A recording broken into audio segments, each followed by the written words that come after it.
الملاحظة اللي أنا لاحظتها من خلال الفيديوهات اللي أسويها، المشكلة إنه الناس ما حد يقبل يوقف ياكل.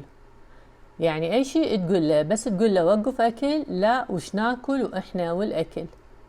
زين أني الأكل هو منوعات، كل شيء، فواكه وخضروات ولحوم وألبان وأجبان والخبز والعصير وقف خبز، وقف رز، لا تجيب بقسم للبيت، لا تجيب حلويات للبيت، وقف. انت عندك ادمان، زين، راح تعاني وراح تتعب وراح تضوج، طبعا تضوج لانه متعلم على اسلوب اكل غلط. اذا انت تريد تطيب من السكر وتريد ينزل السكر، بس بشرط لا حد يقول لك وقف اكل، وهذا الشيء مستحيل. مستحيل انه سكرك ما راح يتطور يعني اكثر واكثر، ويقوم الطبيب ينطيك دواين وثلاثة وعشرة، زين، لانه انت ملتزم التزام جيد بانه تاكل الاكل اللي لا هو صحي واكثر من احتياجك. تريد ينزل الضغط، لا تاكل. تريد تضعف، لا تاكل. تريد يطيب السكري، لا تاكل. شنو هو اللي ما تاكله؟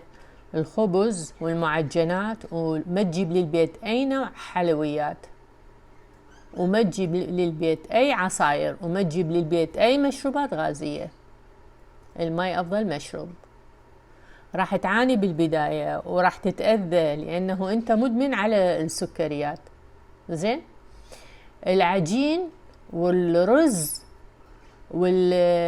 والبطاطا وكل هذا الاكل هو كمية محددة، والباقي الجسم يستخدمه للطاقة، لأنه مو فيتامينات ولا يبني العظام ولا يبني الشعر ولا يبني الأظافر ولا يبني العضلات، وإنما طاقة. زين، والزايد منه الجسم وين يوديه؟ يسوي شحن. إذا نرجع، تريد تضعف، لا تاكل. تريد سكرك يصير، لا تاكل خبز وعجين ورز، وما تجيب للبيت أي حلويات. تريد الضغط، تريد الكوليسترول، تريد مفاصلك، كله بسبب الأكل الغلط. فنرجع نقول، تريد تشفى، تريد تطيب من السكري، احنا هذا موضوعنا، مو لا تاكل. لا تاكل خبز، لا تاكل، لا لما تاكله، لا تاكل الخبز، لا تاكل الرز، وكمية محددة 4-5 خواشيك تمن وخلص. ها هي خلص رز. حلويات أي نوع ما تجيبه للبيت.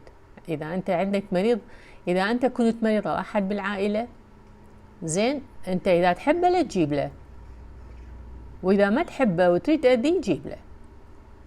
صيدلانية جنان ومعتقد سكري.